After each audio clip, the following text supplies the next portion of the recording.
Okay, let's talk about Polyev's response. I have to admit, I giggled when he said, knock it off. Like, it just felt so like you're just joshing with your friend, you know? Hey, knock it off. And also kind of boomery. But what did you think? I can't remember if we talked about this last week because like everything is blurring together. And as you said, like Yeah. I've been traveling so much that I don't know what day it is. But like this headline in this story that like Pierre Polyev was talking about himself as a tough guy who's gonna deal with Donald Trump. And it's like nobody believes Pierre Polyev is a tough guy. Like I know they took his No. glasses off and they got him to work But out a you can bit more, still but you can sense yeah. the wedgies, you know? Oh my god, totally. And it haunts him, Yeah. you can tell.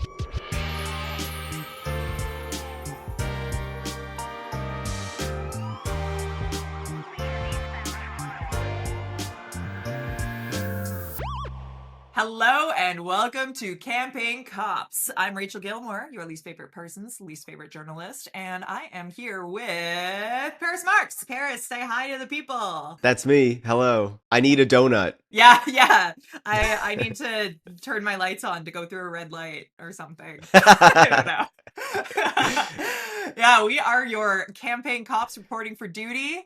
This is a mini podcast series to talk about the election, and we're clearly very serious police officers. Paris is actually arguably a member of Interpol right now Yeah. because last week I didn't mention this, but Paris was in Ireland. Since then, Paris has been in Canada, the United States, traitor, and New Zealand, and is currently in New Zealand. So, Paris, thank you so much for making time, even though, you're an international person of mystery. Absolutely. Right off a 14-hour flight and onto a call with Rachel Gilmore. No Who could better way want to pass anything the else? time. Yeah, Exactly. exactly. Let's dive in. There's so much to talk about for this week.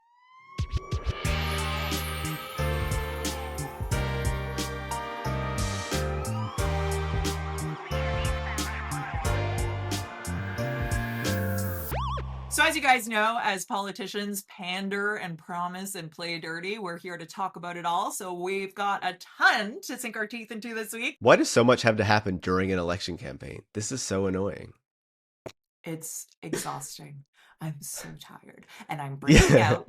I don't know if you guys can see my pimple right here, but it's happening. I can't see So, it. I blame our politicians in this country. You have a great Um filter on. I can't notice. Big, no filter, Paris. Excuse me. So.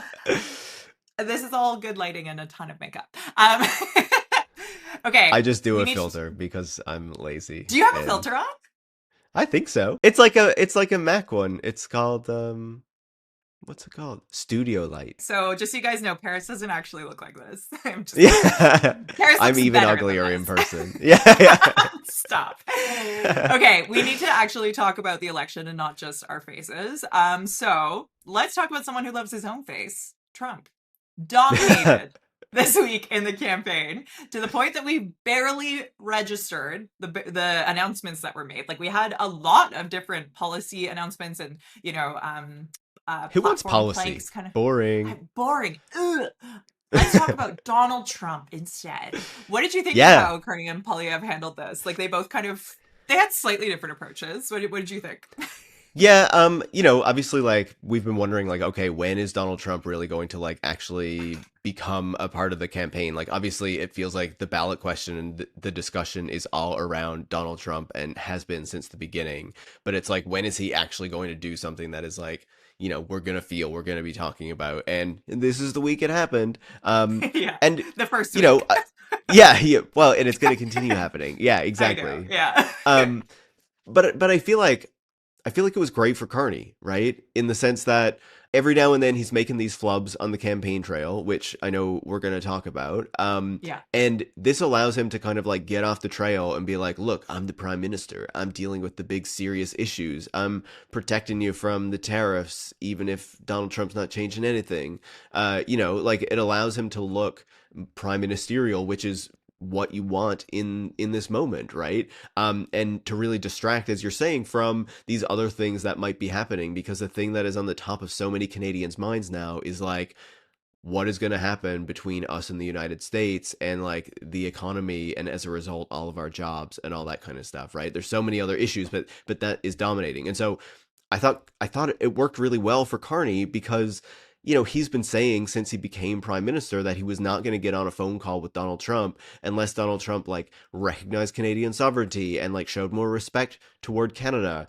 And it was kind of surprising after the call to hear when Donald Trump talked about it, and he was like, all these countries are ripping us off, but not so much Canada. And he actually referred to Mark Carney as the prime minister and not the governor. And it was like, all of Yeah. a sudden, like all of this really heightened rhetoric that Trump has been using against Canada seemed to like really be toned down to a really significant degree. And I think that obviously works in Carney's favor.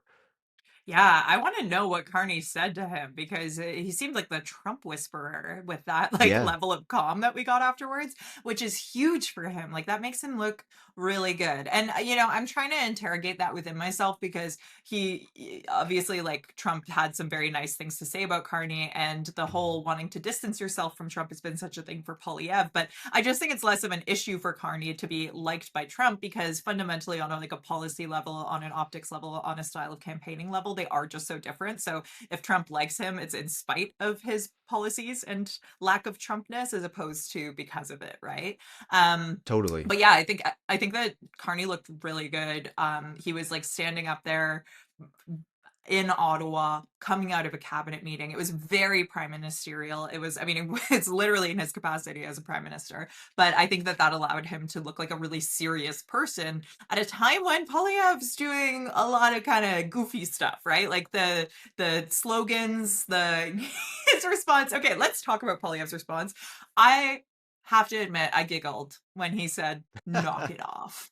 Like it just felt so like you're just joshing with your friend, Hey, knock it off. And also kind of boomery. But what did you think? I can't remember if we talked about this last week because like everything is blurring together, and as you said, like Yeah. I've been traveling so much that I don't know what day it is.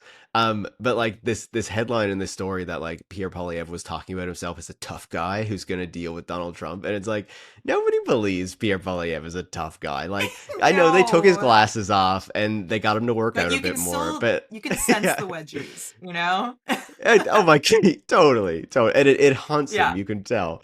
Um, but I think I would say a couple things on this, right? The first is just to pick up on Carney one more time, just briefly, right? We just saw the Ontario election where Doug Ford called that really early to make sure that he has another 4-year mandate, regardless of what happens with the United States and with Ottawa and what have you. And because he was able to look premier stereo, I don't know what the word you use in that Yeah. case is, like he was able to look like the premier, like he was in charge, because he was like dealing with the United States and he went to Yeah. Washington and like all this kind of stuff, and that's what Ontario voters were focused on, and that worked really well for him because the Liberals and the NDP just could not like get into that campaign, right? Their messages could not get across because that is what people were focused on. And so I think when you look federally and you see Mark Carney being in this situation where he also gets to be the prime minister, he gets to deal with these important issues, that works in his favor, and it makes sure that we're really not looking at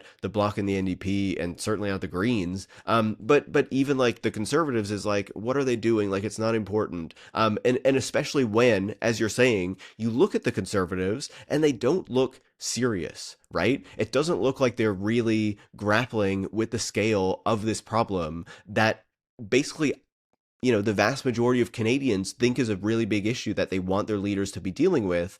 And it feels like Polyev, like the day that the tariff stuff and that all this was happening, Pierre Polyev was talking about changes to tax-free savings accounts. And it's like, dude, Yeah. what planet are you on? Are you like in March 2025, which is like, what it was when we recorded this and all this happened. I know we're headed into April, all this kind of stuff, but it's like I don't know. It feels like he's on a different planet. It feels like he's living a few months ago, and it feels like Donald Trump had not started like threatening us yet, which he obviously has. And Pierre Polyev Yeah. just can't reckon with the fact that the political dynamics have changed. He built his whole campaign and his whole like message to the public on fighting Justin Trudeau and ending the carbon tax and shit like that. And the public just is not there anymore because things have changed and he has not kept up. So there's two things I wanted to mention on that. I mean, on the one hand, on the whole Doug Ford parallel, like Mhm. how he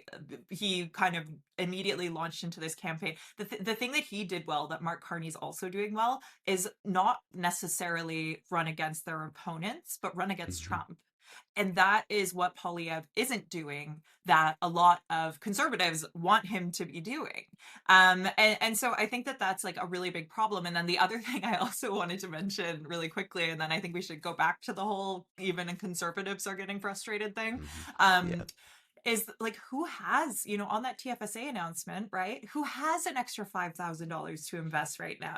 Everyone's terrified. Cost of living's terrible. And you're telling people, hey, if you have an extra 5 grand, you can invest it as long as you invest in Canadian businesses. Like, who is that announcement for, right? So I just feel like it's just tone deaf in this current moment. It's just not necessarily, you're not speaking to the average person with that. But, so to What are not you saying, only Rachel? When I'm out and about in Canada, everyone I know is talking about, their I really need some more $5,000. room in my tax-free savings account Yeah. because, I My have all this extra investments. money that I need to Yeah. put into Canadian businesses. Like, Like yeah, I need to put it into Canadian businesses like Shopify. I just totally. that's Yeah. Yeah.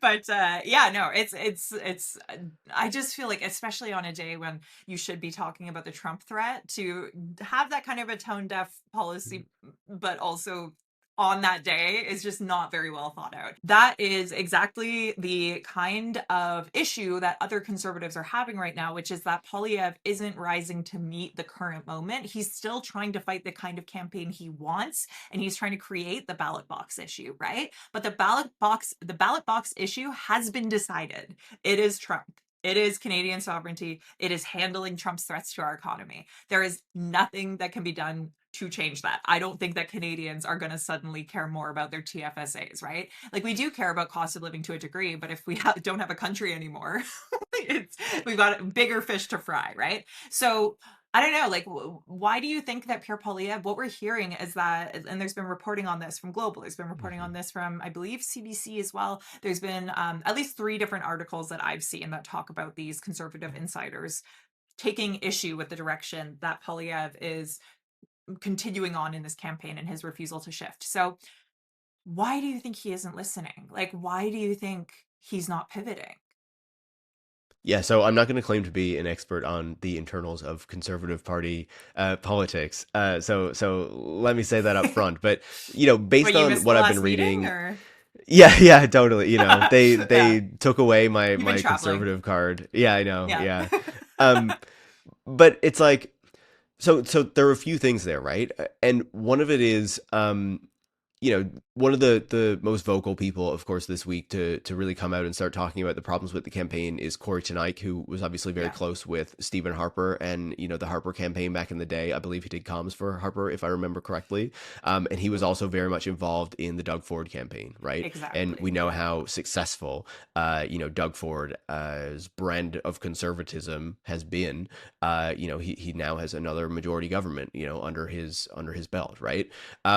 And so, Tanike and obviously some other conservatives have basically come out and been like, Pierre Poilievre is not listening. His campaign is not, not gaining traction with people, and they are not hitting on the issues that people actually care about. And these are all legitimate things. And so, what stands out to me there is that on the one hand, you can see this as like a real bombshell move, right? You have this kind of civil war within the Conservative Party where you have these more like extreme conservatives, the type of like old school Reform Party conservatives who kind of took over the old Progressive Conservative Party, with Stephen Harper and that kind of brand of conservatism. And then you also have like the progressive conservatives, which have been quite electorally successful, which are doing really well in Ontario and some other parts of the country.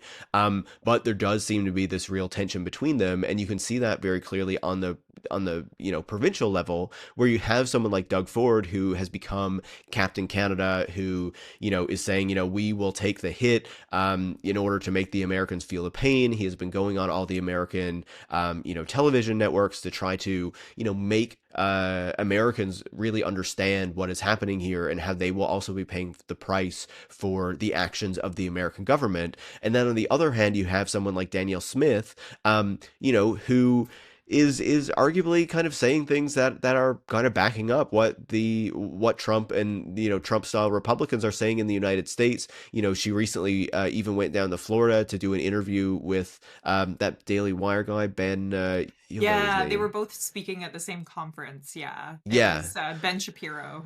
Ben Shapiro, exactly. Super cool guy. It Actually had tweeted totally at Trudeau when the annexation threats were coming around. He said, "When we annex Canada or something along those lines, you can go work on the Panama Canal." So it was just like, super great. cool guy, really respects our country, really respects other people. He's just like a really good dude. So awesome Love it. company Yeah. Danielle Smith is keeping.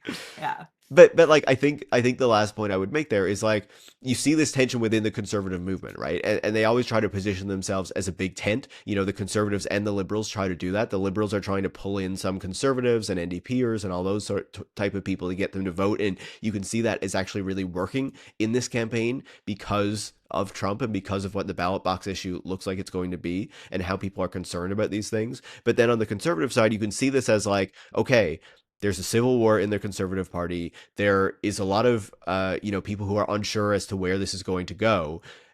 But because this is really early in the campaign, because these people are coming out like a week into the campaign, there is still the opportunity. You still have 4 more weeks to really start to pivot. And what I've heard is that I believe Poilievre's team is planning to be in Ontario when the auto tariffs are supposed to come into effect in early April, Mhm. so that they can try to show that they actually are aware that this is an issue.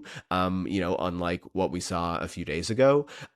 So there are indications that maybe things are starting to shift there, but it just seems in general that they are so wedded to these issues, to this narrative that they created, and that caused them to be so successful, that they're having a really hard time pivoting, in part because, as you've been saying, their politics are somewhat aligned with these Trump Republicans. And, if Trump was not going so aggressive on Canada, they would not be so scared about showing that, I think. So yeah, I think it's really interesting to see what is going on there, but they do still have the time to course correct and to change things. The question is, will they actually do it? And even if they try, like, will they be able to successfully make that shift, or have people just tune out to such a degree that it really won't happen?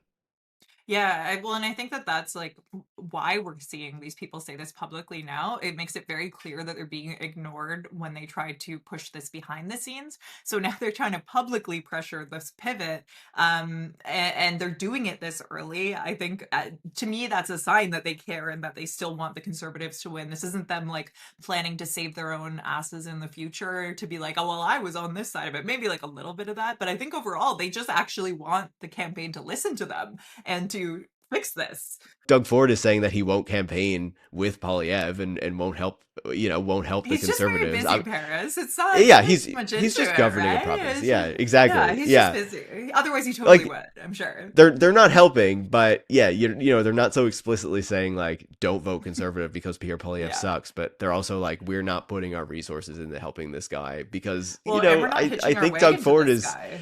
yeah, and Doug Ford's like getting along pretty well with like the liberal prime ministers. Like this is working for him.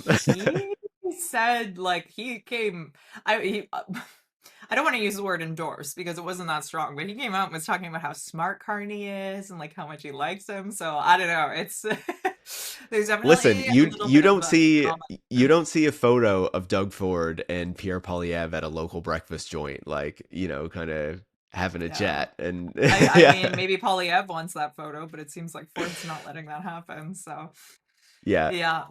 Oh, he might want it I, now. I feel like up until a few weeks ago, he had Oh, no interest, 100%. which is Yeah, wild. well, Yeah. exactly. He didn't even, well, that was the thing. I mean, I don't know if you guys saw this in the reporting, but when Polyev called Ford and asked him for help, apparently that was the first time he had talked to Ford since Ford won his huge, like, majority victory, right? So Polyev congratulated Ford for his election victory on that call. That was weeks after the election. So it's like, if you actually liked the guy or, cared about that relationship on an interpersonal level, you probably would have already have called. So I don't know. It just Yeah. makes it look really opportunistic.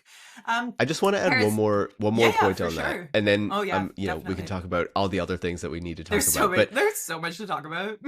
I know, but I think the one area where this really stands out, and where maybe it's a bit like confusing and difficult for the conservatives and the conservative campaign is that they are still riding really high in the polls. Like they are still probably like mid, even high 30s in some Yes. polls. It's just the liberals are like high 30s, low 40s. The conservatives are still polling really high. It's Yeah. just the liberals are polling higher, and the liberals, even if they're polling level with the conservatives, they're going to get more seats just because of the way that these distributions work. And so Yeah. I have to imagine if you are a conservative and you are really involved in conservative politics, you're like, we are polling at a level where we would typically win a majority government, but because the fractures in, the center and center left have completely gone away because they have all rallied behind the liberals, we are poised to lose an election despite usually expecting to win on this kind of a vote count. And so that has to be like difficult as well, right? Yeah. Because these Harper campaigns, when he was winning minorities and even majority governments, like this wasn't happening on 40% of the vote. This was like mid 30s votes, right? Yeah. In terms of national vote share, and so it's just a really weird time in Canadian politics, which is probably kind of throwing them for a loop as well. Definitely. It's something I think about a lot actually when we're critiquing the conservative campaign, when conservatives are critiquing the conservative campaigns, the conservatives are still doing super well. Like it's it's just that the NDP has collapsed. Like I'm wondering if we're almost going to start seeing like, Pierre Poilievre out there campaigning for Jagmeet Singh. He's going to like start wearing orange and talking about, I that's what he needs to have happen. He needs the NDP to come back. So Well, this is the thing, right? Like, I was watching a panel on CBC the other day, and forgive me, like, I cannot remember who was on this panel and who actually made this point, but they were kind of saying, like, if you were smart, like Stephen Harper back in the day, and that's not an endorsement of Stephen Harper. I hate the guy, and I think he was a Are terrible you prime sure, minister. Paris Yeah, Marx yeah. said it here first. Yeah, Endorsement of Stephen I'm not Harper. doing Yeah, like big I'm not fan. doing like the Democrat thing where they rehabilitated George W. Bush. Like I still think Yeah. Stephen Harper was a piece of shit. But it's like he was so much better at this, right? He was working with Jack Layton. He ensured that the liberals were brought down and kind of Paul Martin was defeated. And he wasn't kind of going after Layton and calling them all these names and saying how like shitty he was. But Pierre Poilievre, like completely destroyed any potential relationship that he could have had with Jagmeet Singh. And if they had both like agreed and called an election 6 months, a year ago, like it would have been great for the conservatives, but it also would have been much better for the NDP at that moment as well, right? To be able to take advantage of the problems that the liberals were experiencing before Donald Trump came to power, the, kind of degree to which people were fed up with Justin Trudeau, but instead Pierre Poilievre was constantly going after Jagmeet Singh, saying that he was just in this for his pension, that he was a total sellout, like all this kind of stuff. And it's pretty clear that this has completely worked against him now, because yeah, that he needs the NDP to do well in order to win a government, but now the NDP has collapsed because as we're talking about, the ballot question has changed, and Canadians just want to ensure that we have someone we can trust in dealing with Donald Trump. And we know that, Jagmeet Singh is not going to be prime minister. We know the NDP is not going to win. And so then it's like, okay, who are we getting behind? It's obviously not Pierre Poilievre because we don't trust him. Yeah, well, and it's interesting too because I think well, a main line of attack from Polyev against the NDP was tying them to the liberals, right? Constantly saying NDP liberal coalition, all that kind of stuff. And you have to wonder if some of that permeated in left wingers' consciousness where they now perceive Singh as, I think that Polyev's goal with that was to paint Trudeau as extremely left wing and also just Yeah. to get Singh also looking bad. But like, overall, I think that some of that must have made people see Singh as a more centrist NDP leader. And, if you're at the point where the NDP and the Liberal are that similar, why not vote for the party that is actually going to be able to keep the guy out that you really, really don't like? So you have to wonder if Polyev's almost too good at attacking people and creating narratives. And now that's biting him because the players on the board have changed, right? Yeah. Okay, I want to know your quick thoughts on the big story from the second day of the campaign. CSIS alleges India organized support for Polyev's 2022 conservative leadership bid. What do you think? How I'm damaging tired. is this? Is this going to stick around? Yeah, yeah, that's your thought. I'm exhausted. Like, and Yeah, this comes from the Globe, obviously, and the Globe has really been running on like these foreign interference stories for a while. But I think the only reason that this story matters and should matter and kind of be part of the conversation is that Pierre Poilievre still refuses to get a security clearance. And I think that that should be like a very basic thing that should be expected of the leader of the opposition, especially when we've been having so much conversation about foreign interference and the types of things that he should really know about, as the leader of the second largest party in our country and a potential future prime minister, especially, if we're thinking 6 months ago. So I think that's the only place that this story really matters to me. Like, we know India has been involved in Canadian politics. We know it has been trying to influence. We know that other state actors are doing the same thing. I think that is kind of like a non-story because nobody's actually suggesting that anything India did really swayed the leadership yeah. campaign and got Polyev over somebody else. I think the only place it matters is it further kind of backs up this criticism of Polyev that he won't get this security clearance. And like, okay, what is the problem then? Why won't you get this? And I think it just adds fuel to that fire. Yeah, and I think that it's a really important point that you made about the fact that these foreign interference stories didn't actually impact outcomes because, I was in that lockup when the Foreign Interference Commission report came out, and one of the really important issues that came out of all of these scandals was the fact that it impacted Canadians' confidence in our elections. Even though we know that these stories didn't actually impact, like, there's going to be a bunch of people who say that the conservative leadership win was rigged now because of this story when there is no evidence that that is the case, and that's the wrong takeaway, absolutely. And that's gonna make you like those kinds of interpretations of these stories that are, first of all, removed from the reality of the stories, but second of all, you could also have a conversation about how much of that blame is on the journalists who are so aggressively chasing foreign interference stories, right? um that is the aspect of these Especially when there stories have that's been questions about those stories and oh, how 100%. accurate they have been, right? Yes, like Sam Cooper, anyways, whole thing. But yeah, these stories can impact people's confidence in democracy, and I think it's really important to report them responsibly from that perspective. But also, you can only do so much about the way that people spin things and portray things on social media. But I think you're absolutely right, and that's where I see the story having legs too, is with respect to Poilievre's security clearance. The fact that he's refusing to get it, it's just weird at this point is the thing. Like, Yeah. just get it. Every other leader has it. The commissioner came out and after the Foreign Interference Commission and said every leader should have it. Just get it. And I don't think that there's necessarily that he's hiding something nefarious, as a lot of very online liberal folks seem to think he is. Nor do I. I've never seen like any evidence to support that, but I think that he's being hyper partisan and he has this idea that he's going to be gagged on certain issues, and that's why he won't get it. And that's just so it shows you how he views politics, that he thinks that this is something his opponents would do, that they would mention something in a security briefing so that he then can't attack them on it.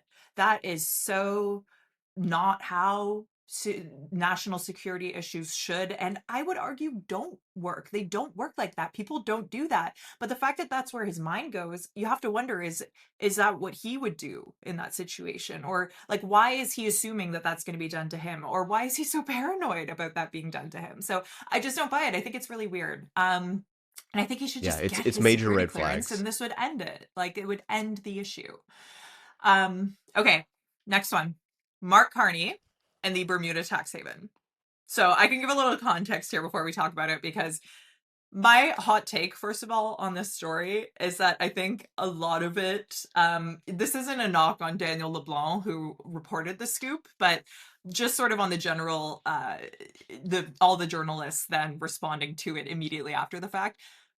It shows that we really aren't economics majors and don't necessarily understand international asset management. And, we can have a debate about the ethics of a lot of this stuff, but I also think that to a certain degree, there was a lot of us having to learn on the fly about something that a lot of journalists maybe aren't predisposed to being experts in. And I think that that's part of why this, for a brief flash of a moment, was a really hot scandal and then just fizzled out. So what happened was, Mark Carney, when he was at Brookfield, oversaw these investment funds, these two investment funds, in his position as co-chair, or in his position as chair, he co-chaired these two funds. And they, in part, they weren't only registered in Bermuda, but they were in part registered in Bermuda, which allowed them to avoid a level of taxation. Now, an important thing to mention here is that at least some of the investments here in the funds in this were pension funds. So it's not like it was billionaires. It was like teachers and municipal, I think, workers, and, and retirees. So that was who was benefiting from the way he approached these funds. And what happened when people in Canada, at least, took their investments out of these funds was they would end up paying the relevant taxes when they did that. It just meant that there wasn't any double taxation happening when those funds were sitting in and growing in these investment funds. Does that make sense? Did I explain it okay, It makes Paris? Do you have sense. any? Yeah. And the one thing is arguably people who benefit from these funds who aren't living in Canada, we don't know what the tax situation would be when they take out their funds. So, but all of this is legal, and it's very commonly, it's common practice. You can debate whether it's good practice, but it is how things work. So right now in the world that we live in. Paris, what do you think of the story? Yeah, that's kind of what I would debate as well, right? Is like, Yeah. yeah, I don't think he did anything. Well, he didn't do anything illegal here, right? And he Yeah. didn't even do anything that's like really particularly uncommon for these types of firms. But at the same time, I would say I still have a problem with it, and don't think it's something that we should normalize or be seeing done. But at the same time, I think the degree to which it was kind of like a flash in the pan, like everyone was talking about it, then it kind of disappeared, just shows the type of election campaign that we have right now. Where I think in like a normal election campaign, this would have been something that would stick around. And I'm sure you'll still hear, Pierre Poilievre and Jagmeet Singh kind of bring it up in their stump speeches and whatnot. But it just feels like the public is not there to the degree that like they're focused on Trump. These kind of things might suggest something bigger about Carney's character that's a bit concerning, where he is a former central banker, he worked at Goldman Sachs, like all this kind of stuff. But at the same time, it's like he seems like the competent guy who can actually, manage a Trump administration. And even if there's some stuff that looks a little bit shady that we're not super comfortable with, you know, we're kind of going to let it fly because of the nature of what this campaign is. And so that is just really, what kind of stood out to me about this story. In general, I think I would be a lot more angry about it, and I think in general it would be a story that would get a lot more play. But because of the nature of the campaign, it's just like, we have an idea that this is the kind of guy this guy is. Maybe it confirms it to us, but we kind of know that already. And so it's not something that a lot of people are going to, kind of really focus on or cause them to change their vote. Yeah, like we have a candidate who is a banker guy who worked in the private sector for a while as well, you know, like that's you're gonna this is the kind of thing you're gonna get because this is the way that our capitalist society and our economies and our these systems are set up, and he used them the way that people are allowed to use them legally. But it's really a question for me about, like, maybe this should lead to a broader conversation about closing those loopholes, period, and also maybe considering how right now in Canada seniors on their pension funds could be double taxed. Like, maybe that's something that we should also fix, right? Instead of, someone having to, I put that in quotations, because you don't have to, but park funds in Bermuda to try to make sure that seniors aren't having to pay extra taxes on their investment funds. Yeah, their pension funds, sorry. Also, Um, can you imagine like if Pierre Polyev had actually spent time working in the private sector, the kind of shady shit that he'd probably have gotten up to? Like the dude has just been a public servant like his whole life, right? He's been an MP. yeah. But like he's the kind of guy who I think would have done some really questionable things if they had let him loose in like the private sector and the types of, environments that would probably have hired him.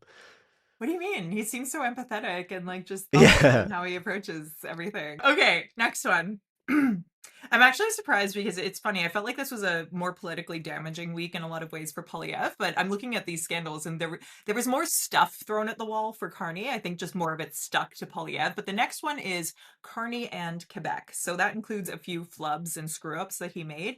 One, Carney misspoke. He confused the Polytechnique massacre, which is a horrific act of gender-based violence. Multiple women. I mean, if you're listening to this, you're probably Canadian and you probably already know about it. But for the few of you who might not know, the women were killed for being women, daring to go into engineering. So that's why they were targeted. And one of the survivors of that massacre is a Liberal star candidate. And while introducing her, Mark Carney not only confused the massacre at Polytechnique for a shooting that did happen, but a different shooting that did happen at Concordia University. And he also said the candidate's name wrong. Then he also announced that he wouldn't be participating in the TVA debate. That was sort of the other big Quebec story that at least the Bloc Québécois was making a lot of hay out of. That debate, the one thing I think it's really important to note here is extra. It's not one of the official debates. So right now there's one English, one French. So there would have been two French debates. And you had to pay $75,000. Each party had to pay that much, which is not normal to participate in the debate. That's not a standard thing for debates in general. Paris. Thoughts on Carney and Quebec? Was this a damaging week? Was this do you think these headlines are going to impact him? No. And like I'm on I the think same that page, this yeah. picks up yeah, I think that this picks up on what we were talking about with the last story or scandal, right? In the Yeah. sense that, these things are happening and they're sliding off of Carney because this is not really what Canadians and even a lot of Quebecers, French-speaking Quebecers, are really concerned about right now. Because that's another Exactly. thing that we see in the polls too, right? Is that even in French-speaking parts of Quebec, the Liberals are polling really well and the Bloc Québécois looks like it's down because, again, even in Quebec, people are looking for someone who is going to be able to go toe to toe with Trump, And so, yeah, he screwed up the massacre, which shows he doesn't understand Quebec as well as people might like. But we also know he doesn't speak French particularly well, and that doesn't seem to be hurting him. We'll see, what that means in the debate that he will be doing. And with the TVA debate, like, yeah, it's probably not great that he's not doing it, but at the same time, it feels like it's hard to get really worked up about it when there's only going to be one English language debate. So why does there need to be two French language debates? And also, it makes no sense to pay a network $75,000 to host one of these debates. That is not a precedent that you should set. And yes, he should have came out very unequivocally and said that was the reason that he was not participating right from the get-go, and he didn't do that. And he made that his reason later. But I think that he's completely justified in saying no, he's not going to do it, even though TVA is a big and influential network in Quebec. And, it doesn't mean that he's not going to be debating in French, but you can clearly see he probably didn't want to do it anyway because his French is not very good and it gave people more opportunities to hit him on that. Yeah, I thought it was a bit stupid that he tried to initially explain it as, oh, the Green Party wasn't invited, so that's why. Like, just be honest. Like, I think that that was a Yeah, bit he's of so a concerned about dumb. that. Yeah. Yeah, but like, no one even probably remembers that at this point because, as you said, these just like aren't the stories that people are paying attention to. Maybe in a normal campaign, some of this would have hurt him in Quebec, but I don't think that's the case right now. And it's Okay, even like, yeah. me and you are not like diehard liberal supporters or something, right? And so Despite if what there Twitter might tell you. Yeah. exactly. So and it's like if these scandals really mattered, right? If they were actually a really big thing, we would be seizing on them and being like, 100%. you should really be paying attention to this. But Yes. they're just small things. Like in the big scheme of things, they're kind of nothing burgers, right? Yeah. Which is not to defend Mark Carney because I don't No, really want a banker just being the prime minister reality. either. Exactly. And I just think that that kind of speaks to how, okay, maybe in a regular campaign where there's less going on, the kind of scale of the issues that people are dealing with and that people are concerned about are maybe on a smaller level, that this kind of stuff might get more play. But because of the moment that we're in, it just doesn't matter when you're comparing it against these much bigger issues. This relationship with the United States, the economic warfare from the Trump administration, how we're going to kind of reorient our alliances, our economy to deal with that. Okay, Mark Carney's not doing a TVA debate. Who cares? Yeah.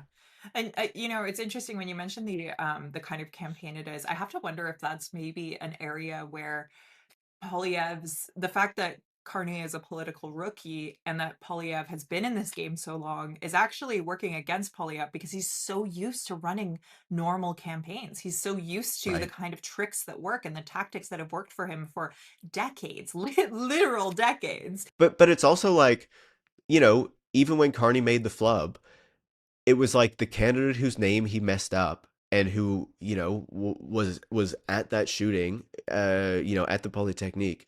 Um, she gave him a pass and she said Yeah, it was okay that he exactly. kind of messed up, right? Yeah. And he didn't seek her out to be a candidate. As far as I understand, she went to the Liberal Party and said, I would like to run for you. And so Yeah, she did. She reached out to them, apparently. exactly. So it's Yeah. like even then, like the person who's at the center of this potential scandal is saying it's not a big deal, guys. Yeah. And that immediately diffuses it, right? But I think that you're totally right about that. That diffused it. Also, Carney, when he was asked about this, said that he apologizes profusely. Like he came out really apologetic and acknowledged that this was an error, that he misspoke, that and I think that that went a long way. He didn't try to dodge it. He just acknowledged, like, yeah, I messed up, and there's something to be said for that, right? And clearly folks listening accepted that apology. Otherwise, we'd still be talking about it in a different way. The last thing I want to mention before we try to wrap things up is the stuff we haven't seen on the campaign trail. Palestine, LGBTQ rights. The Trans Day of Visibility is coming up this week. Climate change to a degree. Why are we not seeing any of these issues on the trail? It's like what we've been talking about this whole show, right? Trump dominates everything. And that's just the kind of campaign that we're in right now. Yeah. Which is not to say that's the campaign that we should be having, but unfortunately, that's the reality of what is going on here. If I remember correctly, in the opening speeches that the party leaders gave when the election was called, the only one to mention Palestine was Yves Francois Blanchet, the Bloc Mm. Québécois leader.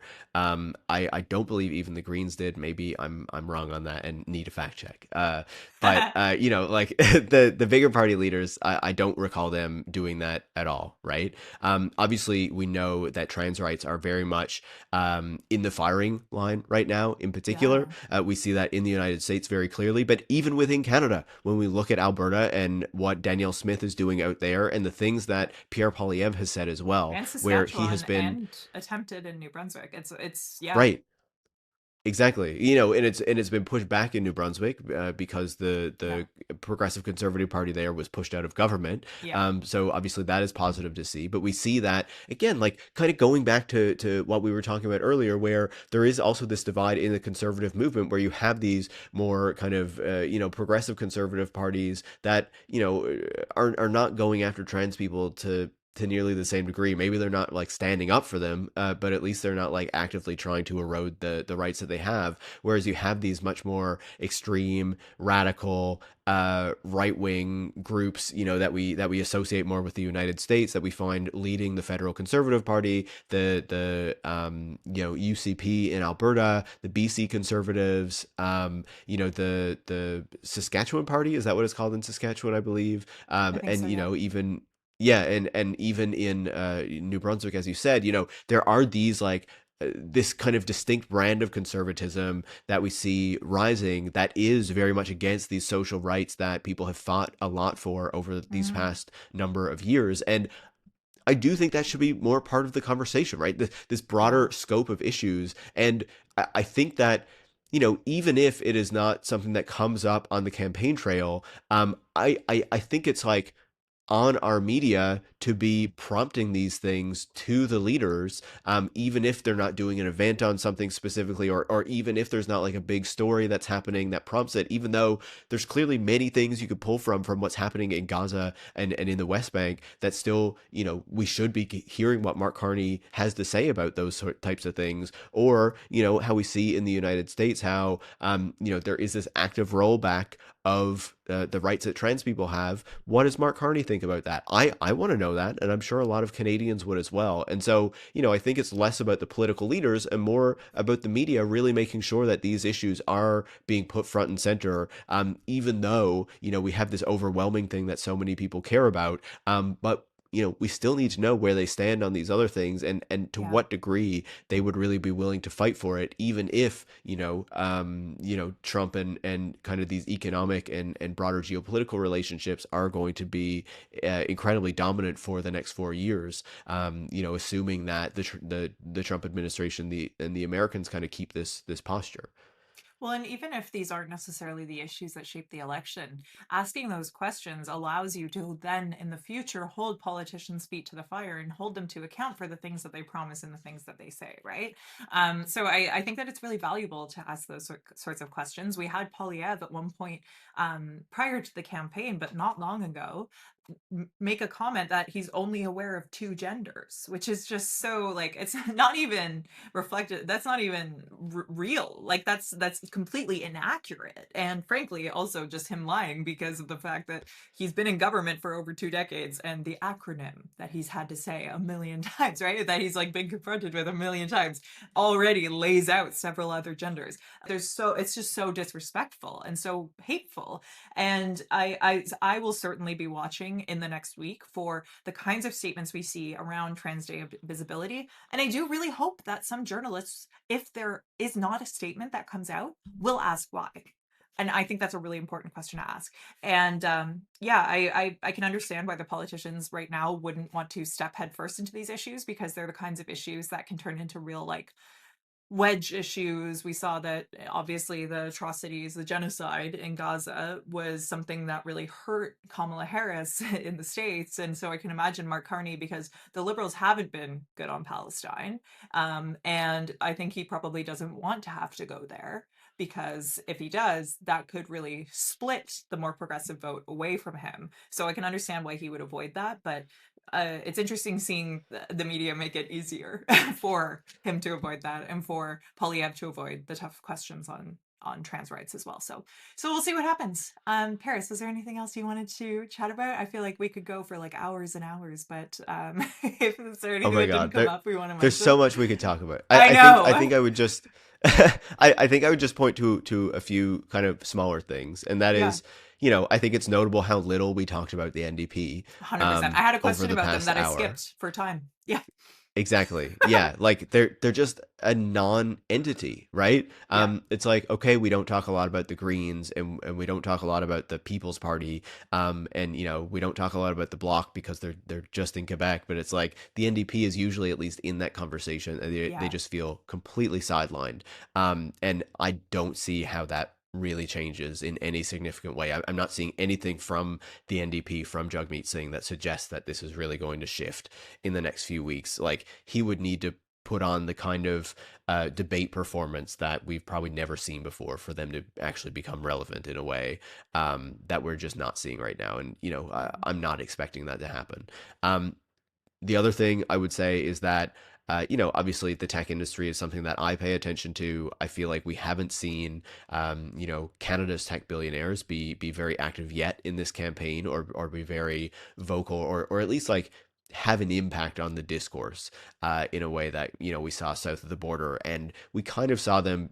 It seemed like they were preparing to do, Yeah, it kind of really heading into did. this campaign, and so I'm interested to see if that is going to change, or if they realize that they have put so much on Polyev that is probably not working out, and so maybe it's in their best interest not to say very much, to try to back him up, and to support those kinds of narratives. Because I think, even if Prime Minister Mark Carney remains in power, of course, because he is the prime minister right now, that I think he's a guy they would be able to work with.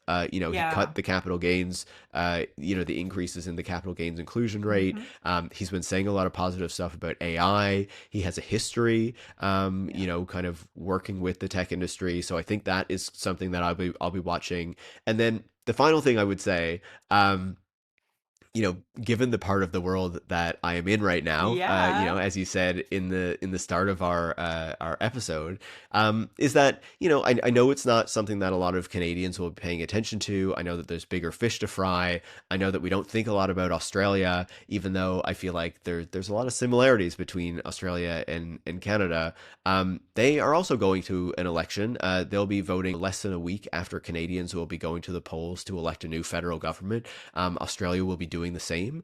And so, for me, I'll be watching to see if some of the issues are similar or different, because I feel like Australia has not been in the crosshairs of the Trump administration so much. So, some of the conversations that we are having in Canada are not as common, or not as high in the discourse down there, because as we see from a lot of countries, if they're not directly being targeted, it's easier to maybe not try to destroy this relationship with the United States until the US is the one who actually kind of comes in with the wrecking ball.